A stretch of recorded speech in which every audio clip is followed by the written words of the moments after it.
No capítulo desta segunda-feira, 2 de maio da novela O Clone, Miro conta para Xande que a Mel está grávida. Xande fica surpreso com o que Miro diz. Ele diz que ele não está acreditando e diz que isso é impossível. Miro diz que tem bem uns 6 meses mais ou menos. Xande fica chateado por Mel não ter falado nada para ele. Miro levanta a questão de o filho não ser dele. Xande diz que ele tem certeza que o filho é dele. Miro diz que a Mel estava levando um tipo de vida muito louca, né? Xande sai correndo para ir até a casa de Mel. Dora vem chegando com uns livros para eles estudarem. Xande pede desculpas e diz que ele vai ter que sair agora porque aconteceu uma coisa e depois eles se falam. Basílio conta para Dona Jura que ele ouviu Miro dizendo para Xande que a Mel vai ter outro filho. Dona Jura diz, e eu com isso? De Xande é que não é. Basílio diz que é sim. Dona Jura se vira para ele assustada e Basílio continua, foi o Xande mesmo que falou e parece que já tá de 6 meses. Meu São Judas Tadeu, não é brinquedo não. Jade pede desculpas pela invasão a Dona Mocinha e a Lola. Lola diz que Jade parece uma visão. Dona Mocinha diz para ela ir sentar e comer alguma coisa. Jade diz que ela não quer atrapalhar elas. Hoje mesmo ela vai arrumar um lugar para ela ficar. Não precisam se preocupar. Eu só aceitei esse convite do Léo de vir dormir aqui porque eu não tinha para onde ir mesmo. Eu estava desesperada. Dona Mocinha pergunta por quê. Lola diz que Mocinha é metida. Ué, se a moça não quiser falar, ela não fala. Lola diz a Jade que ela brigou com o marido dela, não foi? Porque você é casada, não é? Jade diz, eu estava divorciada. É que a minha família não aceitou a minha decisão de não me casar de novo com meu marido. Então eu tive que sair de casa. Você é do Marrocos, não é? Jade diz que sim. Dona Mocinha diz que Léo é doido por aquele lugar, por aquele deserto. Eu tenho vontade de ver esse deserto de tanto que ele fala. Jade diz que é lindo. E Dona Mocinha pergunta por que esse véu? Jade diz que é da religião. Lola diz que é muito bonito.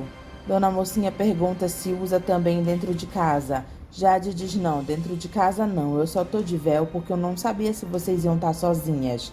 Ou se tinha homem dentro de casa. É que a beleza da mulher tem que ser guardada pro marido. A Mina e Rania ficam olhando Said feito bobo pensando em Jade. A Mina diz pra ela deixar que ele vai esquecer Jade. As coisas não podiam ter acontecido melhor. Você foi muito abençoada, minha irmã. Ele agora vai ter vergonha de querer Jade de volta. Rania diz que Alá permita. A Mina diz depois que ela desfez dele na frente da família toda, Said fica adorando as coisas de Jade. Rania coloca um véu de Jade que estava na sala e Hadija fica com raiva e diz, esse véu é da minha mãe. Hadija diz, me dá aqui e puxa o véu que estava na cabeça de Rania. Ela grita, pirralha, você não vai mexer nas coisas da minha mãe. Olha o que você fez, você puxou o fio. Só eu que posso mexer nas coisas da minha mãe, só eu. Rania diz que a mãe dela não volta mais, nunca mais. Hadija diz que quem decide isso é o pai dela e não ela. As duas ficam discutindo, puxando o véu. A Mina diz pra Rania parar com isso porque ela vai se perder e tira Rania de perto de Hadija. Latifa liga para Jade e pergunta onde ela está. Jade diz que está na casa de umas pessoas amigas que acolheram ela. Latifa pede para Jade dar um endereço para ela poder ir lá com Zoraide, porque elas estão aflitas. Latifa anota o endereço onde Jade está. Vamos separar umas roupas minhas e levarmos para ela. Nazira ouve e diz, não, nós vamos levar tudo que é de Jade. As roupas, as joias, as sedas, tudo. Zoraide diz que Said nunca vai permitir uma coisa dessas. Eu estou indo agora à casa de Said pegar as coisas de Jade. Eu quero ver só quem é que vai me impedir. Vai, Latifa, separa as malas. A Rania não vai ficar com as coisas de Jade. Michelle leva umas frutas para Mel comer no quarto e Mel trata ela mal, dizendo para ela sair de lá. Ela joga a bandeja no chão e Michelle sai de lá assustada. Mel vem descendo as escadas e Michelle diz que a dona Dalva foi para a audiência e pergunta para Mel se tá tudo bem. Mel pega umas coisas de valor da sala para vender e comprar droga. Michelle pergunta se ela vai sair, mas Mel não responde nada. Xande vem chegando na mansão e Mel vê ele. Ele pergunta para ela por que ela não contou para ele que estava grávida. Mel manda ele embora. Ele diz, eu não saio, eu não vou embora, Mel. Mel sobe as escadas e Xande vai atrás dela. Ela para e diz que o filho não é dele. Xande diz que é mentira porque ela sabe muito bem que o filho é dele. Ela diz não é seu, ele não é seu filho. Mel se tranca no quarto e Xande fica batendo na porta mandando ela abrir. Ela diz para ele sair de lá porque ela não quer mais ver a cara dele e a cara de ninguém. Abre essa porta, Mel, por favor, preciso falar com você. Mel diz para ele ir embora de lá, senão ela sai pela janela. Pelo amor de Deus, Xande, ela sai mesmo. Ô Mel, abre essa porta, eu preciso conversar com você, pelo amor de Deus, abre. Mel diz que ela está abrindo a janela. Michelle pede por tudo que é mais sagrado, se ele gostar dela para ele ir embora. Mel grita para Xande sair de lá e joga um vaso na janela, quebrando ela. Xande pede para Michelle perguntar para ela se ela ainda está aí. Michelle pede para ela responder. Ela grita, vai embora, senão ela se joga mesmo e pergunta se ele está duvidando. Xande grita, não, eu estou indo embora. Pronto, acabou, eu estou indo, Mel. Eu juro que eu estou indo agora. Mel fica pensativa depois que Xande vai embora. Xande sai de lá decepcionado. Ele olha para a mansão chorando. Mel abre a porta e pergunta para Michelle se Xande já foi embora. Michelle diz que foi. Mel diz para Michelle avisar para o segurança que o Xande não entra mais lá.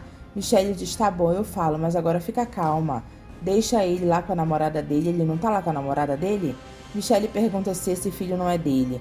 Mel diz que é, só que ele nunca vai saber que é, tá bom, Michelle? Agora sai daqui, me deixa sozinha.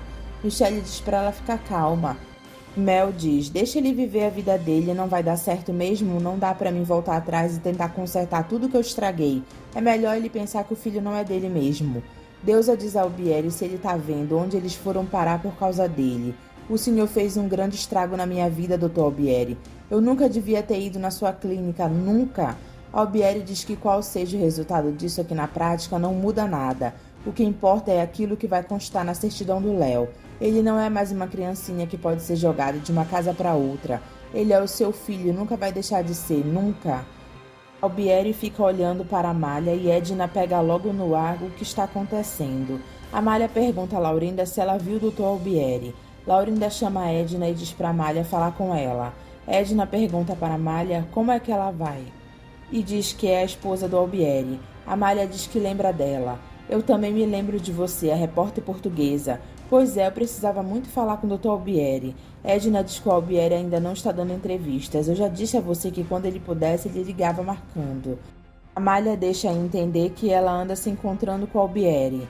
Edna pergunta se ela falou com ele ontem. Amália se atrapalha e diz, não, ele comentou comigo. Edna pergunta, comentou o quê? Onde? Como? Depois eu falo com ele, obrigada. Edna pergunta a Dalva se ela viu o Albieri. Dalva diz que ele foi para lá.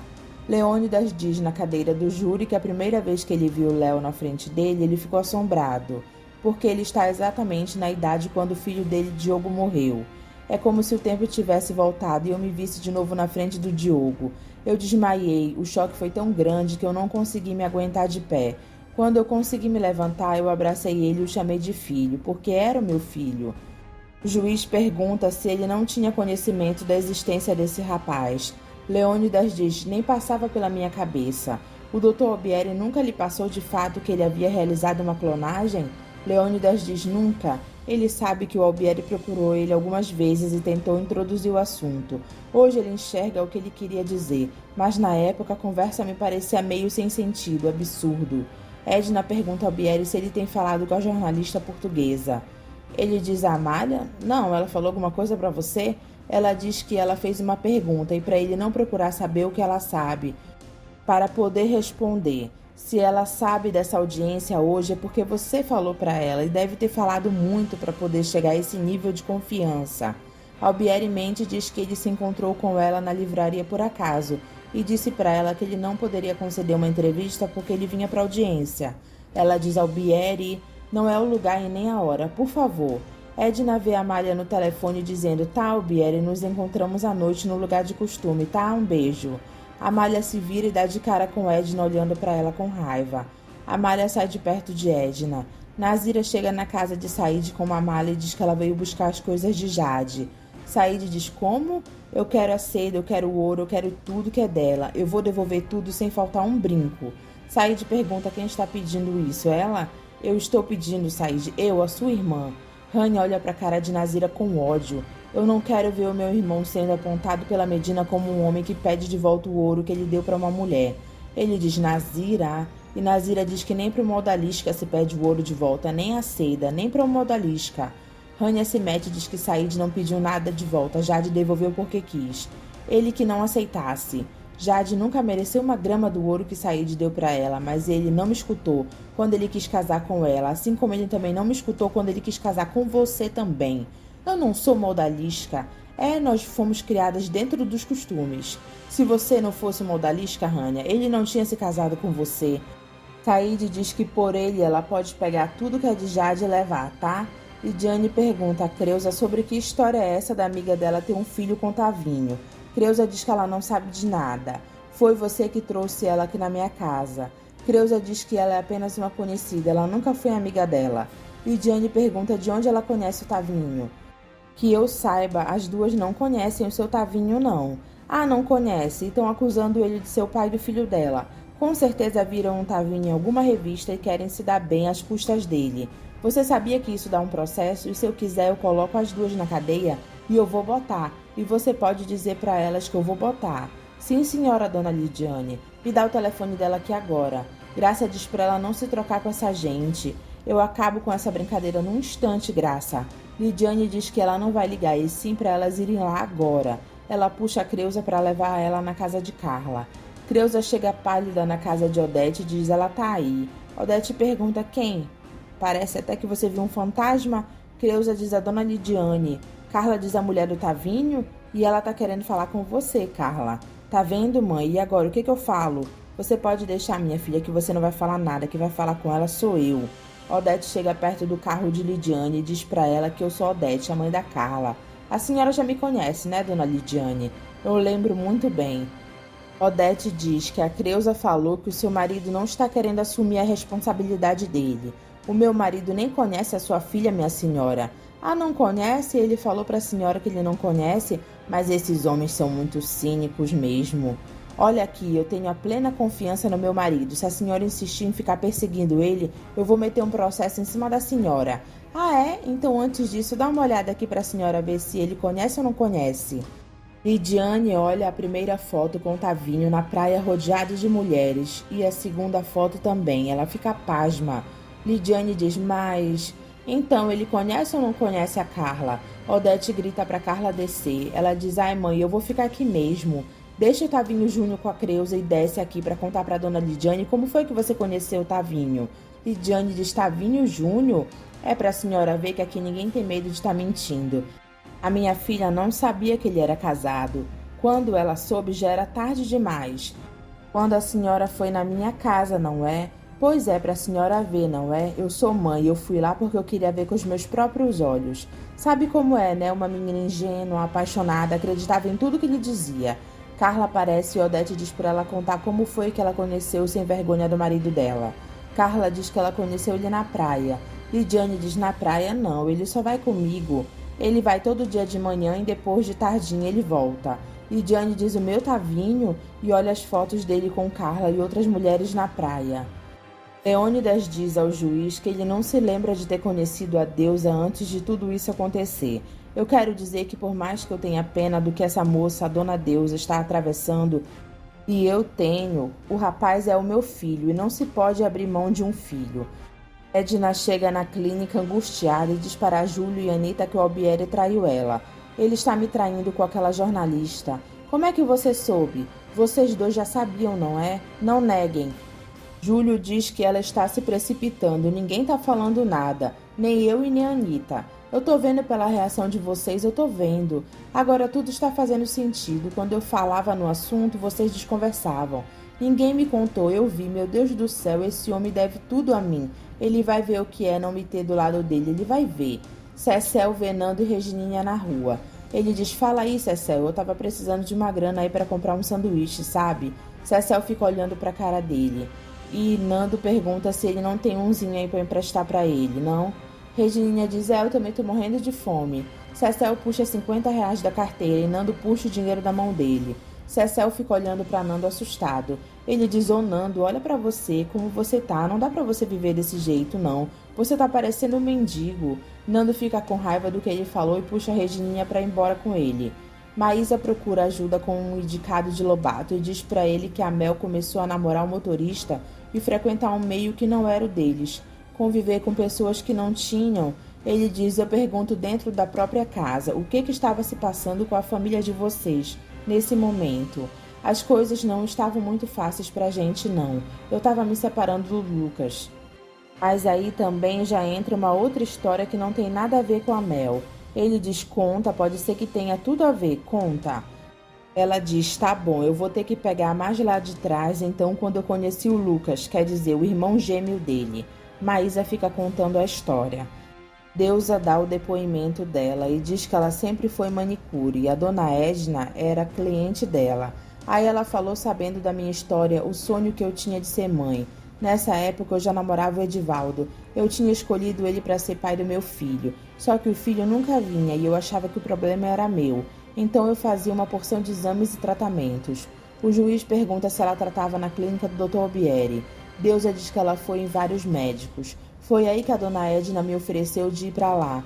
E ela me apresentou a doutora Simone. A doutora Simone também queria que o Edivaldo fizesse exames, mas ele se recusava a fazer, porque ele dizia para mim que ele já tinha 3 filhos, que não tinha problema nenhum, que não tinha nada de errado com ele, até o dia que eu fui saber que tinha alguma coisa de errado com ele, e foi lá na gafieira. Ele encontrou um amigo lá da terra dele. Edivaldo, tu não vai nem perguntar pelos teus filhos? Mas que filho? O Edivaldo tem filho? E eu fiquei muito doida da vida de ter sido iludida daquele jeito. Mas foi aí que a doutora Simone falou que eu podia fazer uma inseminação artificial e que ela poderia arrumar um doador igualzinho ao Edivaldo. E ela falou que arranjou. Aí a gente combinou de fazer a inseminação. Nazira, Zoraide e Latifa aparecem na casa de Deusa para levar as coisas de Jade.